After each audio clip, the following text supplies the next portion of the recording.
Welcome back to Literacy Listens, the podcast where we dive deep into listening comprehension and its powerful role in literacy development.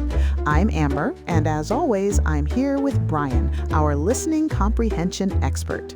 Hey everyone, great to be back for episode 6. I'm really excited to dig into today's topic. Before we get started, a quick note. The voices you're hearing are AI generated, and this script was developed with AI support. The content reflects research carefully curated by Read Charlotte, a nonprofit working to improve literacy outcomes for students in Charlotte, North Carolina. All right, so imagine this real-life moment. You're driving through your neighborhood and see a dog running down the street. A few minutes later, you notice a man holding a leash and looking worried. No one tells you what happened, but you put the pieces together. You infer that the dog probably got loose from that man. Right, and that's such a good example of how we make meaning every day, not just when we're reading or listening to stories. We're constantly using clues, background knowledge, and reasoning to figure out things that aren't explicitly stated. Exactly.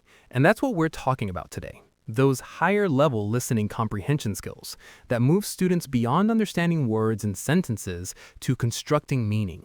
We're diving into inference, perspective-taking, and reasoning, the detective skills of comprehension.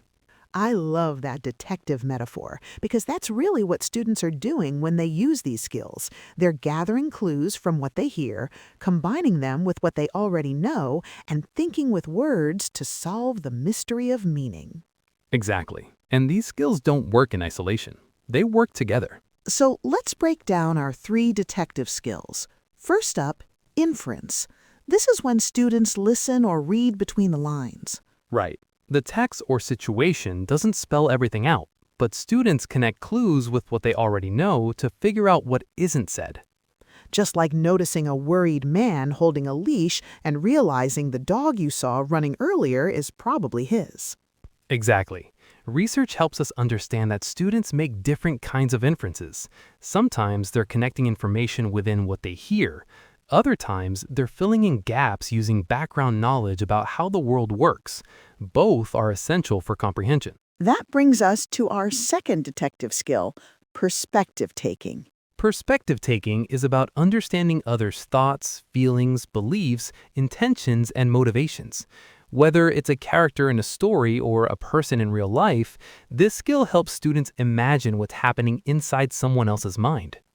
And that doesn't always happen automatically for students. Right. Research on theory of mind, another term to describe perspective taking, shows that many elementary-age students focus on actions unless we explicitly support them in thinking about internal states.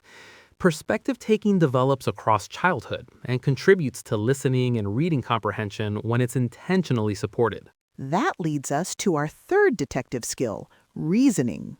Reasoning is what I like to call thinking with words.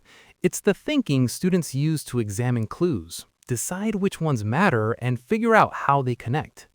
So inference and perspective-taking rely on something deeper underneath. Exactly. Reasoning is built from what students already know about the world. When students draw on prior experiences, like cause and effect relationships they've seen or problems they've solved, they build a foundation for reasoning.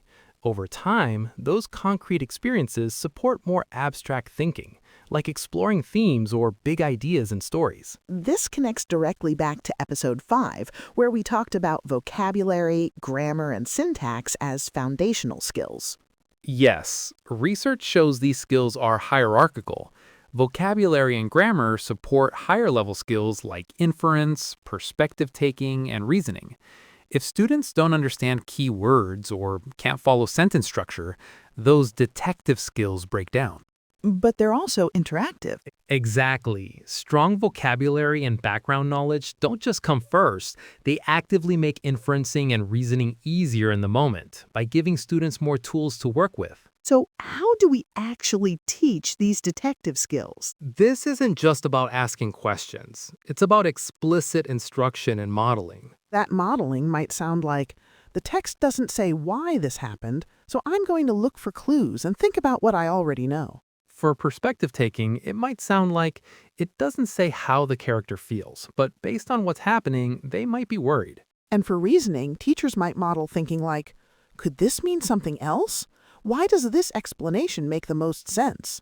When teachers verbalize their thinking, saying things like, I'm noticing, or that makes me think, students begin to internalize those mental moves. And when students struggle, follow-up prompts like, what in the text makes you think that, help them connect ideas step by step.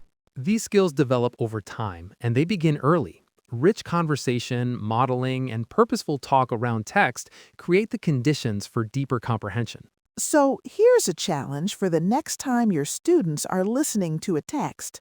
Try naming one detective skill, model it as you listen together, and give students time to talk it through. And next time, in Episode 7, we'll shift to comprehension monitoring, how students learn to notice when meaning breaks down and get their understanding back on track. Thanks for joining us for Literacy Listens. Be sure to subscribe so you don't miss Episode 7, and visit listeningcomprehension.org for resources and show notes.